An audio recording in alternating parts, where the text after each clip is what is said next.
Hey everybody, let me know if you can hear me. I'm having a couple of mic issues here. Welcome back everybody. We'll give it a couple more minutes, let everybody join. Somebody give me an audio check.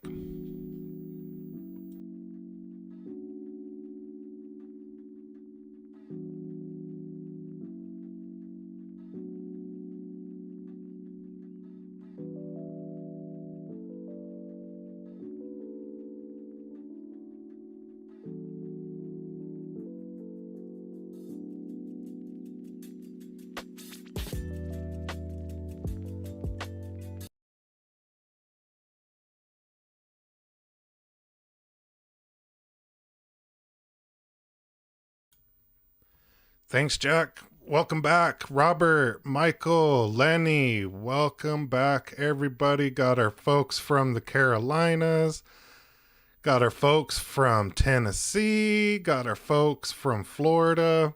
Where else is everybody coming from? Hey, and if y'all have any pictures of what you've been northeast Pennsylvania. I used to go to Pennsylvania all the time, Uncle Buck. Hey, if y'all got any pictures of what you've printed this week, email them to me, and we'll show them on the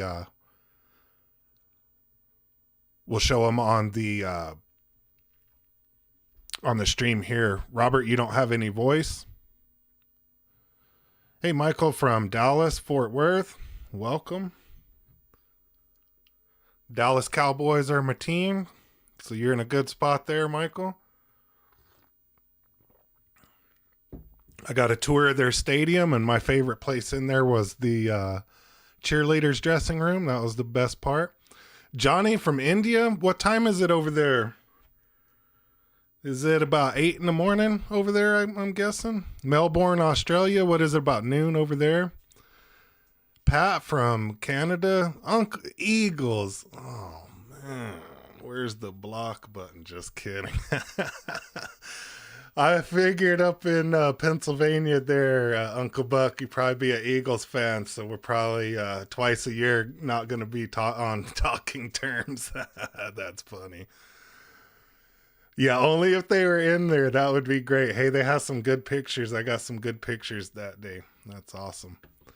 So yeah, send in any of the prints. I haven't started the video feed yet, Robert. Send in any prints that you guys have and let me know if you have them. And actually, let me make sure I have access to my email here.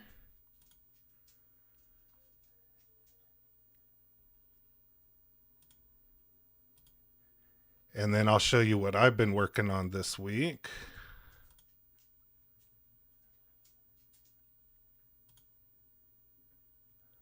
All right, Robert, I saw your pictures. We'll get to those here in a minute. We'll start the video feed now. So you guys may recognize this. This is what I printed on last week's stream. Hey, Paul from Minnesota. I used to live in St. Paul. This is what I printed from last week's stream, except it isn't what I printed on last week's stream. I actually scaled it up by 250% and then printed out just the gray part, just the marble part, and just the red part there. And I thought it turned out really, really good. What do you guys think about that? You guys chose the colors. I thought that marble looked really, really good. I thought it turned out very, very good. Hey, Steven, welcome back. And it is noon again.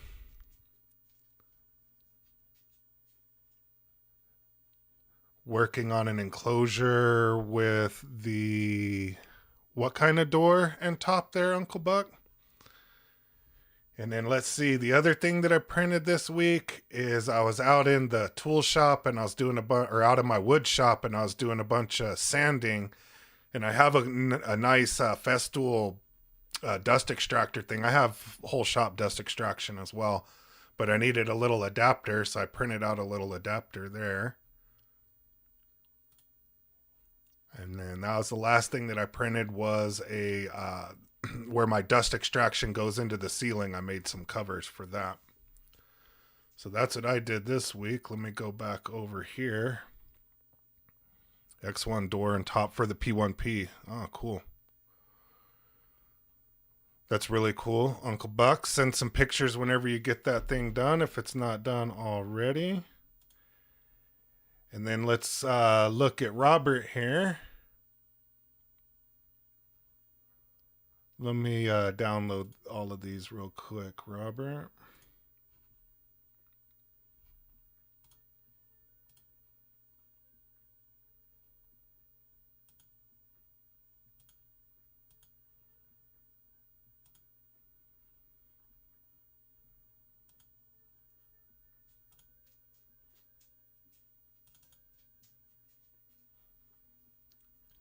All right, looks like a little planner from Robert there. I'm guessing that you printed out these little pieces there that go on the top. That looks pretty cool.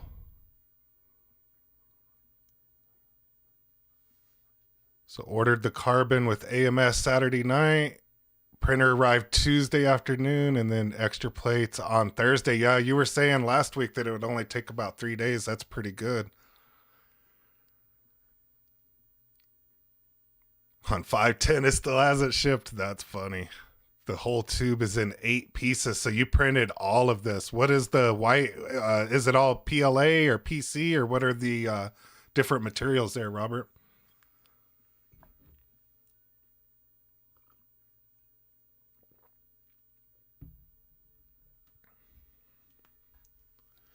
That's a really cool planner.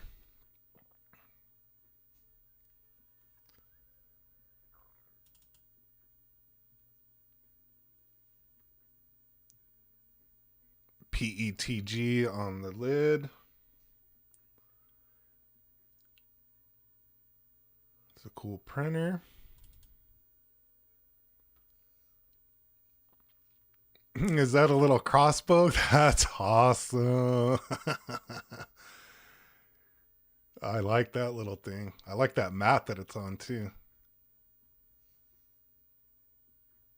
There's the X1 getting it done. I like that little tool shelf that you have up there. That's pretty cool.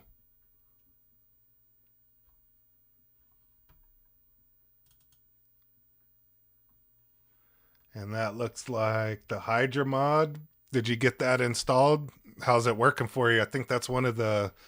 I need to do a 6-month maintenance and the review on it, and then I think I'm going to do the Hydra mod after that. So in a couple of weeks, I'll probably do the Hydra mod.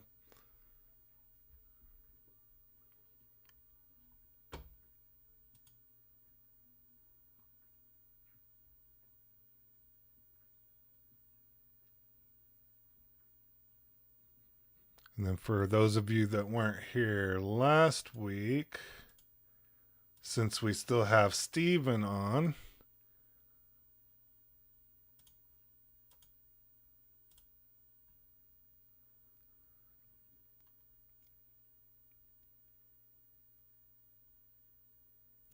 you haven't installed it yet. PLA on the crossbow, the real one will be in carbon fiber. Yeah, let us see that when that one's done.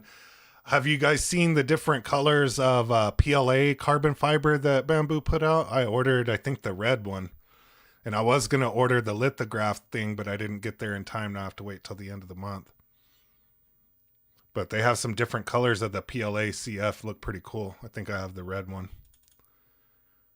And then Steven sent these in last week, which I thought was really cool.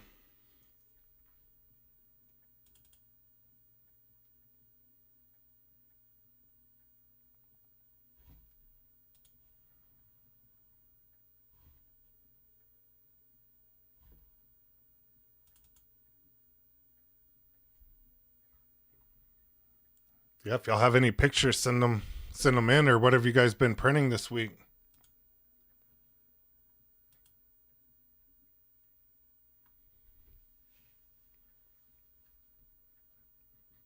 Or is there anybody new out there?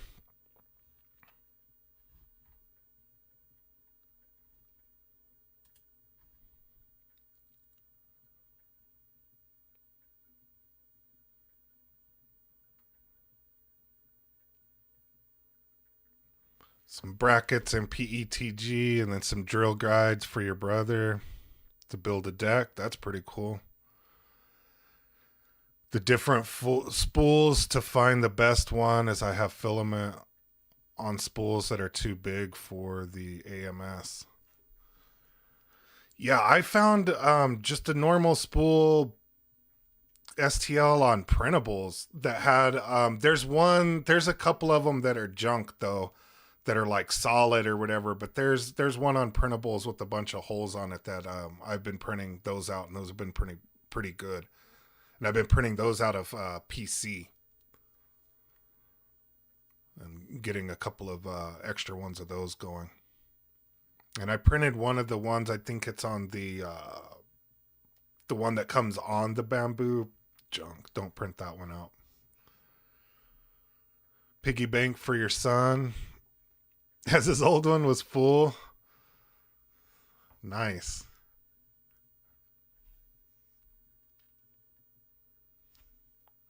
Let's see if anybody sent any more pictures in here. All right. Now, a few months ago, I did a video on soft fever. And this week's video, I just finished it not too long ago, like 30 minutes ago, will be on the Orca slicer, which is the new name of it. Have you guys tried that out? Or have you guys seen this Orca slicer yet? This is what I have up today. I'm not going to print anything tonight. Maybe a short night tonight, but I was going to answer any questions or show anything within the Orca slicer that anybody had any questions on. Or I'll go over a couple of things that I find are interesting in here. But now you use PETG more.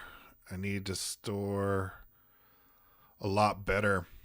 Yeah, see, everything that I printed on my old printer and on this one has been PLA for the most part. Like I do some stuff like the spools out of PC just because they're high temp. So if I ever need to dry something on there, they're ready to go. But I did the carbon fiber filament series, and I printed all of that stuff, and I might print a couple of things out of that, but mostly everything that I print is in PLA. And I guess I should use more PETG and probably some more other harder materials. Like that adapter that I built for that sander, it says to do that out of PETG or ABA or something, but I just did it out of PLA. And it said it wouldn't work in PLA, but it sure did work. But that was that. How are others protecting their filament, food vacuum system containers, or filament vacuum bags? So I buy mostly the Bambu filament, which comes in resealable bags for like the specialty ones. The other ones are just in plastic bags. I have 2 AMSs, so I try to keep those full. If you see here, they're always full of filament. Just because it has the desiccant things in there to keep it at the right humidity and everything. So I do that with like the carbon fiber filaments, the ABS, the PC, all of those came in the resealable bags. So I save all the desiccant little sacks that I get, and I put like 3 or 4 of them in there and then seal it and put it back in the box and then put it on a shelf. That's how I do my storage on there. But I live in Colorado. I don't live up in the mountains of Colorado. I live in kind of the flatter part of Colorado. And it doesn't get humid, not like Paul, like in Minnesota. It's not crazy humid like it is there. Or in Virginia, or up there in Pennsylvania, where Uncle Buck is. It doesn't get that humid here.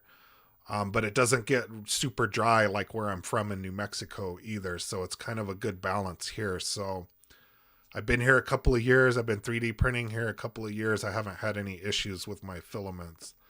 But I do, as you can see, keep most of my stuff, what I can. I keep it in the AMS.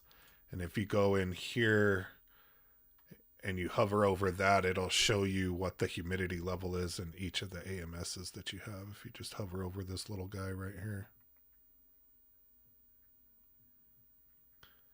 So as long as that little thing stays green, I guess you're good to go on that one.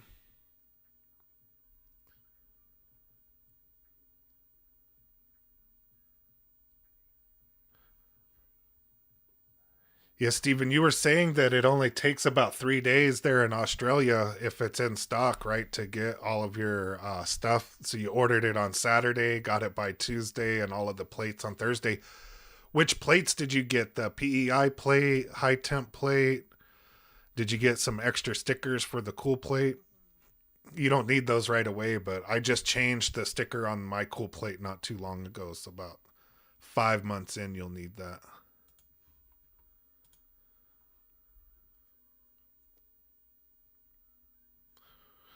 That's cool. So I'll show you guys a couple things here in Orca Slicer that if you haven't seen before are pretty good. If you've seen my first video, the big reason that you'd want to use this is you can calibrate your filaments. So you'll see that there's an extra thing here that you don't get in the Bambu Studio, this little calibration deal right here. The other thing that you get is within the filaments, you get the option to do this pressure advance thing right here. And I think this is what the LiDAR and everything really does, is this flow ratio and this pressure advance. That's what we're looking at. Tomorrow's video will be all about how to do this and how to make it super easy. But I thought since I had this open and ready to go, I would show everybody. It's basically the same as well. Oh, and one thing that was, yeah, just the plates. One thing that was cool about Orca Slicer is when I did the go live here to be able to see the camera in the little trick that I showed in that one video where we can do the camera full screen. I can't do it while I'm streaming because OBS is using that file. But it had me load that same camera tools thing, but it didn't make me point to the new file location, which I thought was kind of weird. So it made me re-download the camera tools, but my little icon that I made to do the full screen still worked with this one, and I didn't have to change any of the file names or anything like that. So it was pretty cool. That was definitely pretty cool. Otherwise, you know, it's pretty much the same as the Bambu Studio, to the point where a couple of streams ago, do you guys remember when I had two white filaments? I had the PLA Basic and the PLA Matte White. I had two yellow ones in here the other day, and it did that same thing. So if you have multiple AMSs, do be careful if you have the same color but different brands or different finishes. This thing goes by the color and not by what's written in here, which is super weird.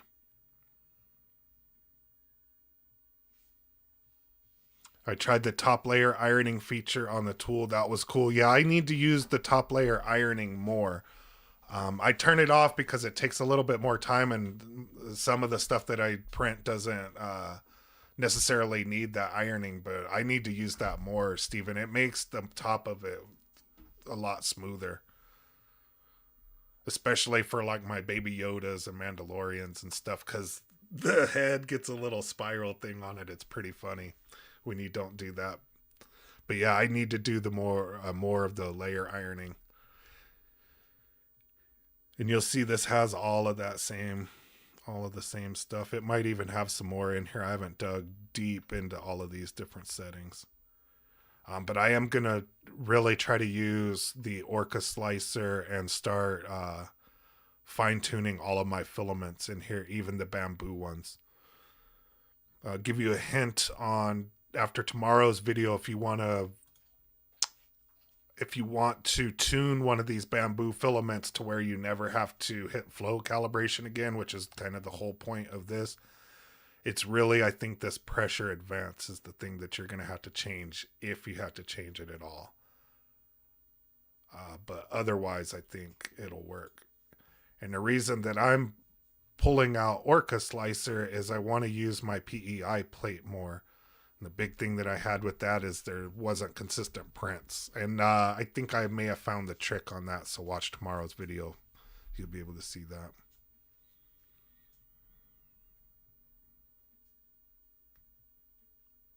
And Paul, what part of Minnesota are you coming from?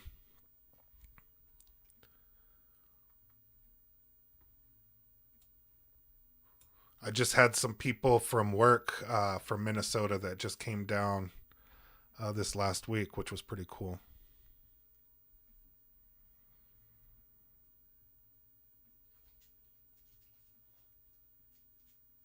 I also saw a YouTube clip on using the extruded filament to print other objects on the same bed to save on the waste.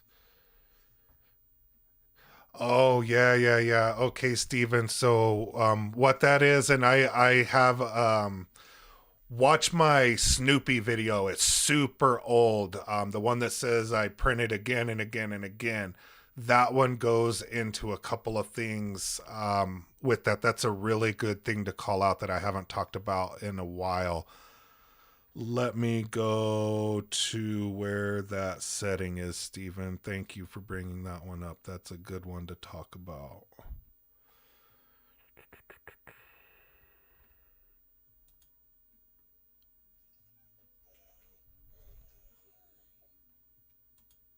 Is it in others?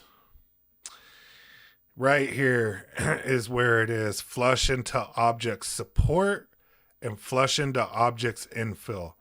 Definitely you want to do the support one. And what that means is whenever you build your little support trees or whatever, it'll use the extruded filament or what it's trying to flush out in a color change or whatever. It'll put that into the support, which is a good thing. It'll save on the waste, just like you're saying. The other one is flush into objects infill. Be careful here. What you don't want to do is flush a dark color infill, and this is why I say watch my Snoopy video. It's like from January. It's pretty old. If you flush a dark material behind a light material, you'll see a line. So I did that with Snoopy, and I had that flush into objects infill, and it had like these little lines going through the white part of Snoopy. So be careful with that. But yes, if you have like two dark colors, man, this will save you a ton of filament and time, right? Because it's not sitting there pooping it out into the poop chute or whatever. The other thing that's related to this one, Stephen, here is the flushing volumes. And this is another place where this one multiplier or 100% that they're doing here is crazy. I've seen people go all the way down to 3. And basically what this is how much it's purging out, right? Like how much of the flushing volume that it's purging out. I generally change this to 0.5, or if the outer layer is white or a very light color, then I'll bump that up to like 0.7 or 0.8. But this is another place, and then you just hit auto calculate there. And this is another place that you can save a whole bunch of filament and a whole bunch of time. And I saw what turned me on to this one is I saw a guy that went all the way down to 0.3, and it did pretty good. The prints did pretty doggone good on there. I stay at 0.5, a little bit more conservative.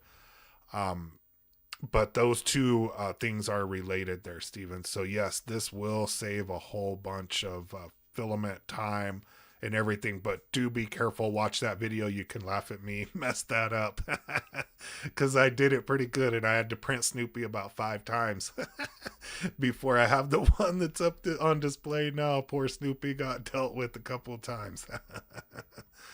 But yeah, this is a handy little trick, so that's good to call out, Stephen. Thank you. And don't forget flushing volumes is related to that one. And you can look at whenever you slice your plate and everything, you can look at the filament used and everything, and it'll show you the differences between doing that. Good question, comment, Stephen. Appreciate that.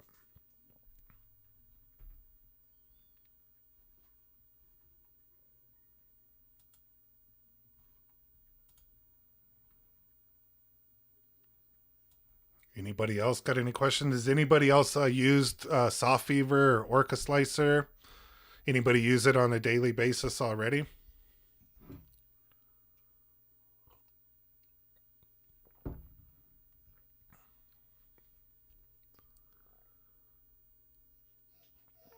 Yes, exactly, Stephen. Exactly.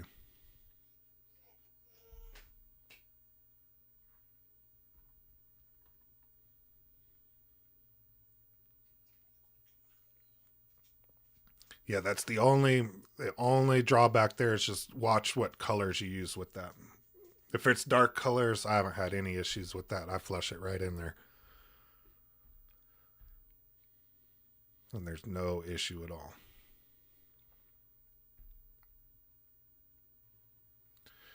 The other thing that I like about Orca Slicer, and I guess there's a file that you can put into the G code, I think in Bambu Studio, but this shows the flow calibration things right there if you're going to use that, which I'm going to try not to use that. I'm about to print a whole bunch more honeycomb plates, and we're going to see how consistent we can be on the PEI plate with what I did for tomorrow's video.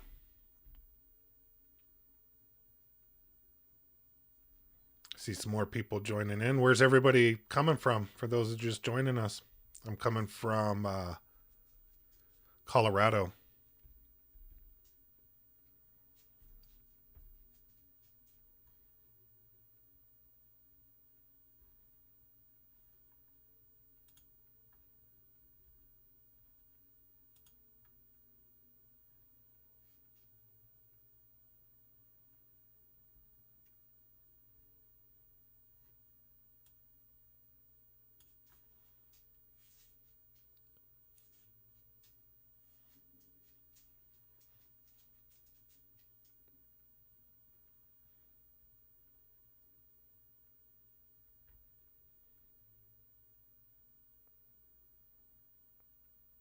Your printer only prints one flow calibration line. DW, welcome back. It's good to see you again. Do you have a P1P? It only does one flow calibration line. That's interesting. It doesn't do all of this craziness with the LiDAR and the 7 minutes of all of that.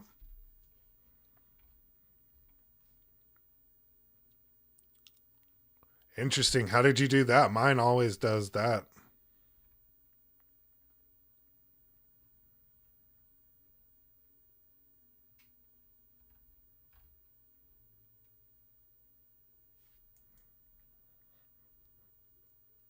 Yeah, when I turn off the flow calibration or whatever, it just does this one line right here, and then it does one line up there.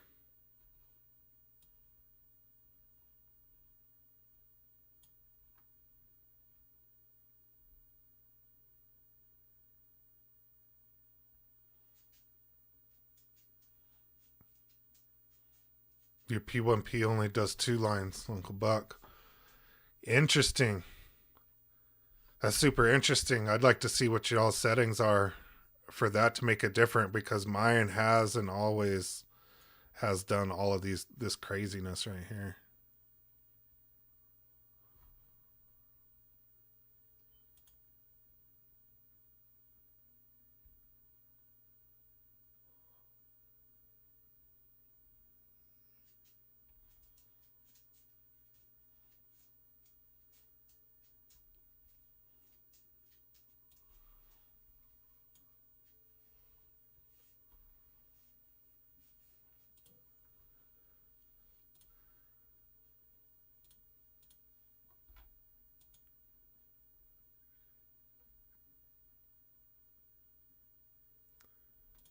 Yeah, so mine always does that unless I uncheck flow calibration. Then it'll just do the one line there and the one line there.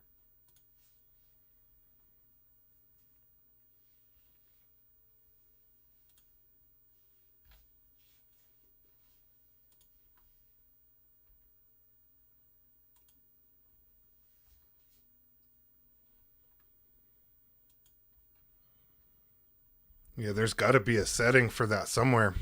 I wonder where it is. I wonder, there's what is it, like the skip, the plate localization and all of that?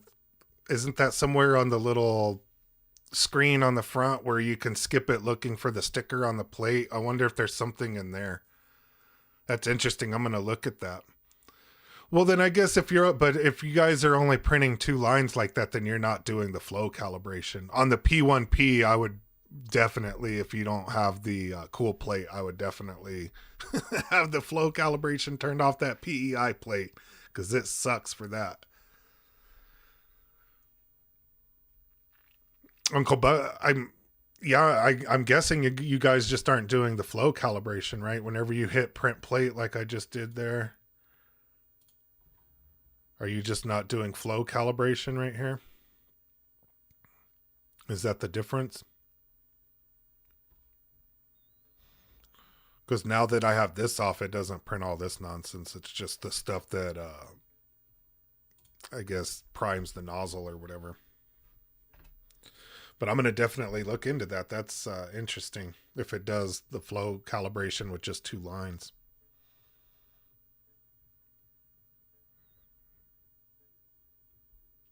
Has anybody else done the yeah, check your settings, D-Dub. Let us know what that looks like. Has anybody else installed the Hydra mod yet?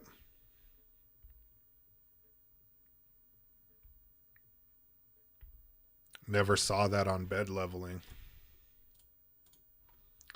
This piece right here, this is where you select the time lapse, and then if you have a AMS, you can select here between the spool and the AMS.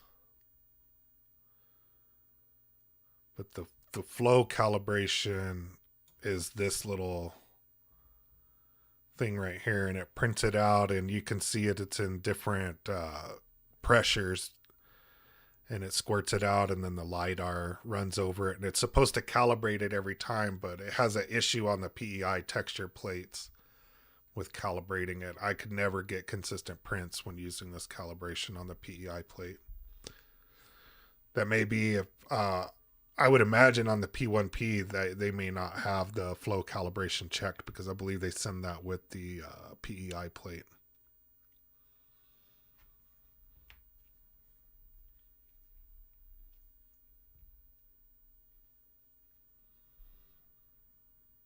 You only have time lapse and bed leveling.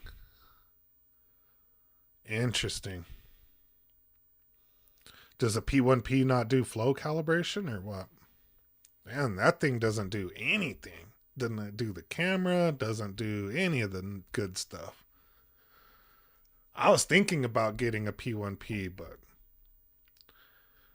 if it doesn't do almost everything that the X1 does, then I don't see the point.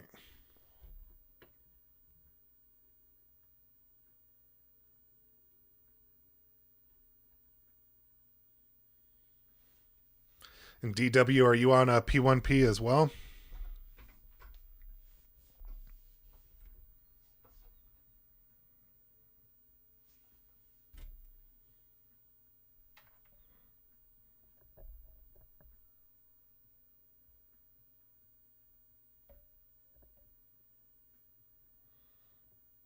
Oh yeah, you already said that, huh? It'd help if I could read, DW. Sorry. I'm a dummy sometimes. You'll have to forgive me.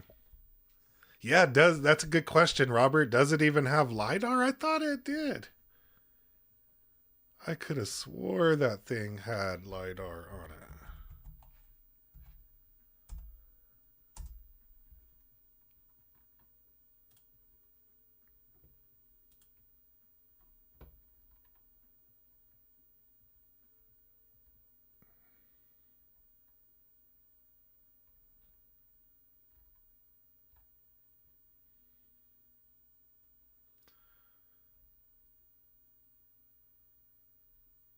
Yeah, pressure advance.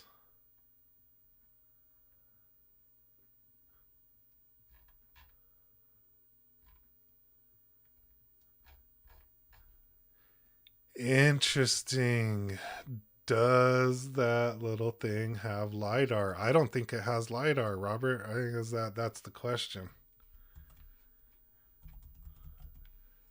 Nope. No LiDAR shows up on the product page. Interesting.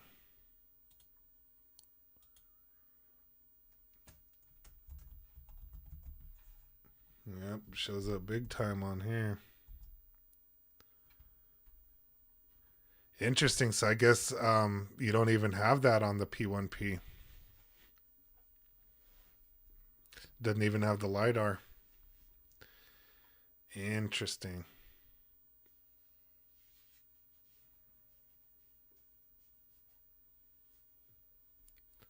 I believe it does keep up with the updates. From everything that I've seen, it does. And it just has the calibration tab and includes a couple of other printers. Although the Bambu Studio, that's really just a fork of Prusa Slicer. So is Bambu keeping up with the Prusa updates? I don't know. I don't know. That's a tough one. That's a tough one. But I'm going to give it a try for, like I said, I'm going to run strictly on Orca for a little while, and I'll give like a month or a 2 month review on Orca and see if all my prints all of a sudden start messing up or something like that, which I don't think will happen, but I'll let you guys know. But I'm going to try to use this, and the PEI plate with no flow calibration, for a good while.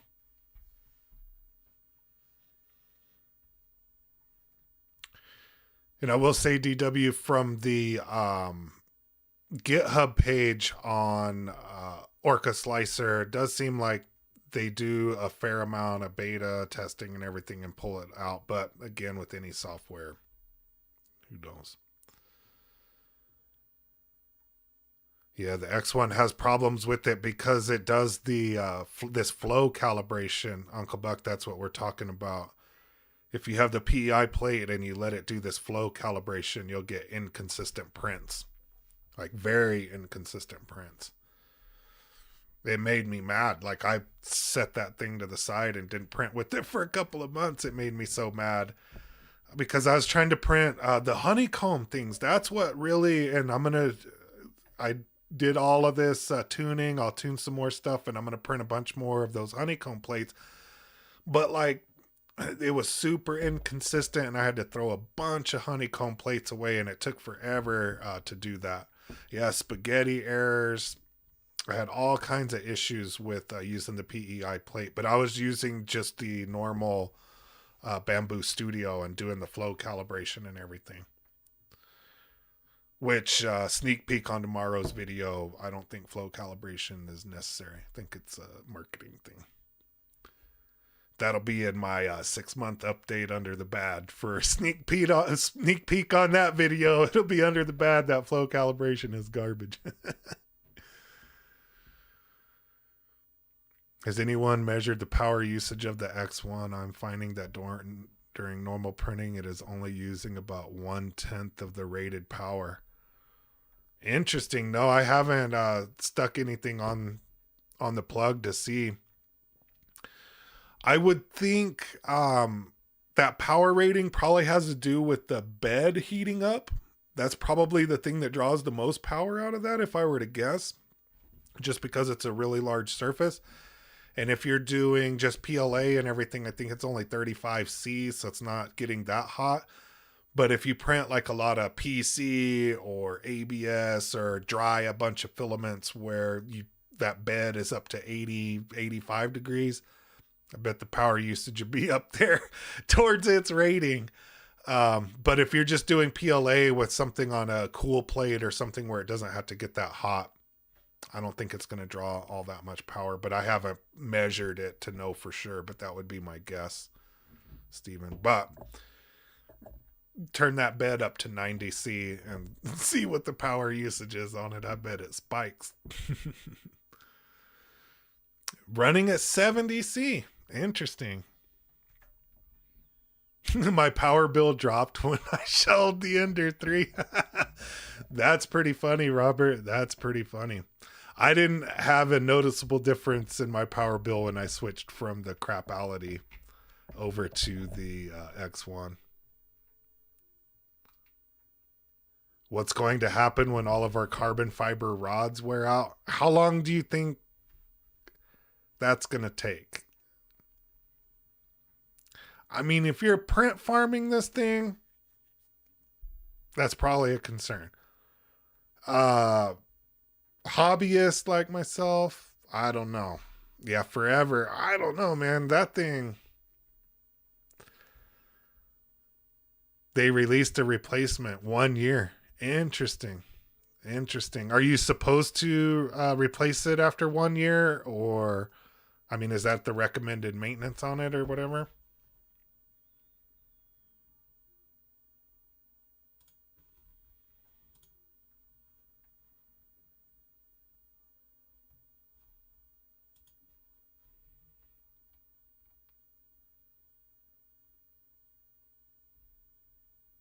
Phew, 90 bones.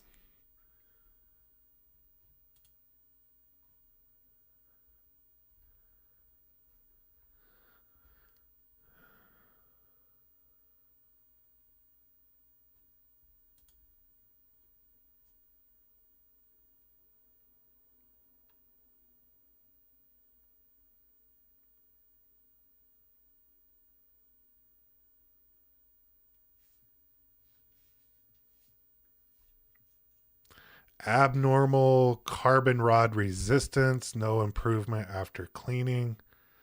And if you're hearing noise coming from it, that's when you should replace this thing.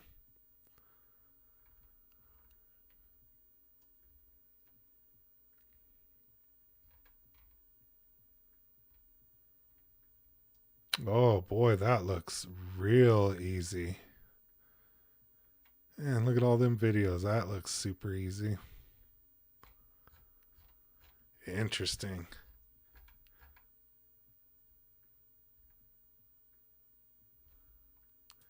Interesting. 90 bucks they want for that thing too. That's pretty crazy.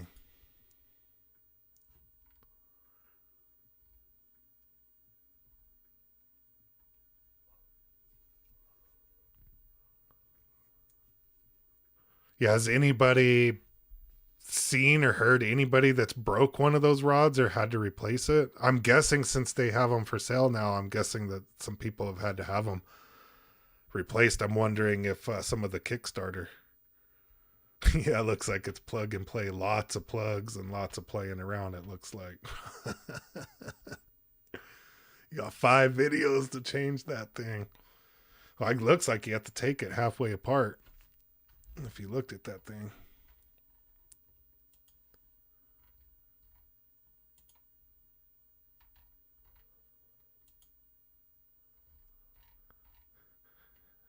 See, there's some plug and play. There's some more plug and play.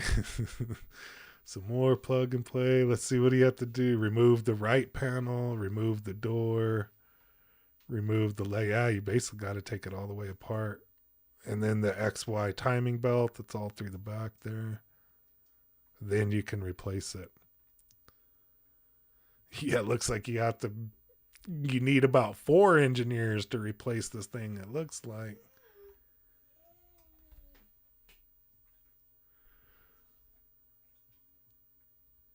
Ooh, I hope I don't have to do that one anytime soon. That one does not look like the fun one.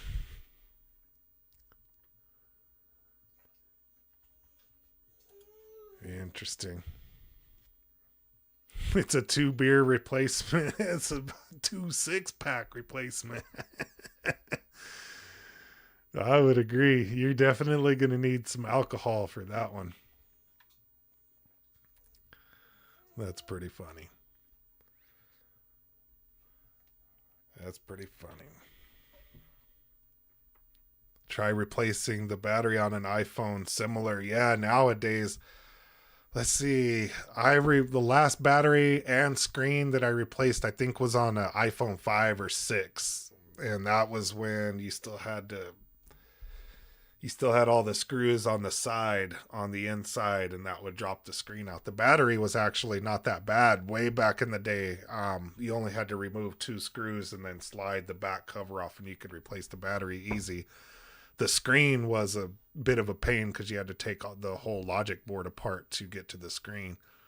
But these days, everything I think is glued in, so you have to put it on that hot mat and then pry and do all of that and then clean all of that stuff off and then put a new thing of glue on it.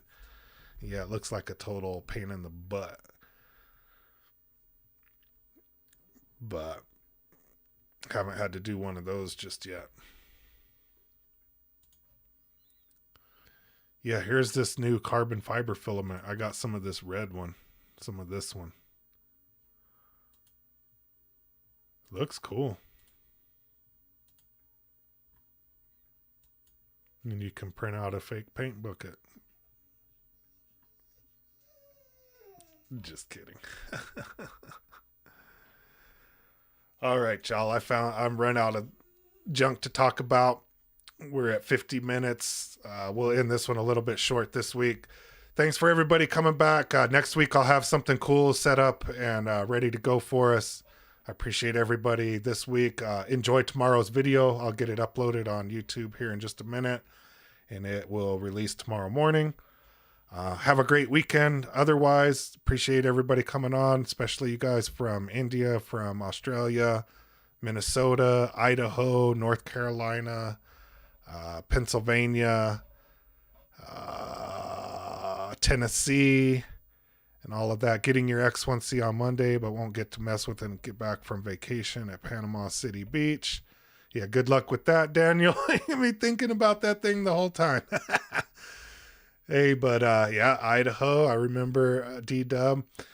Daniel, be sure to tune in next week or whenever you get back and ask us any questions that you have. And hey, everybody, take some pictures of what you're printing this week and send them to me on email. And we'll take a look at everybody's prints and what you guys are doing. I'd like to see what everybody's printing over the week. We'll enjoy it when it gets back. And you guys enjoy the rest of your evening and the rest of your weekend. And I'll see you guys next weekend. Bye, everybody.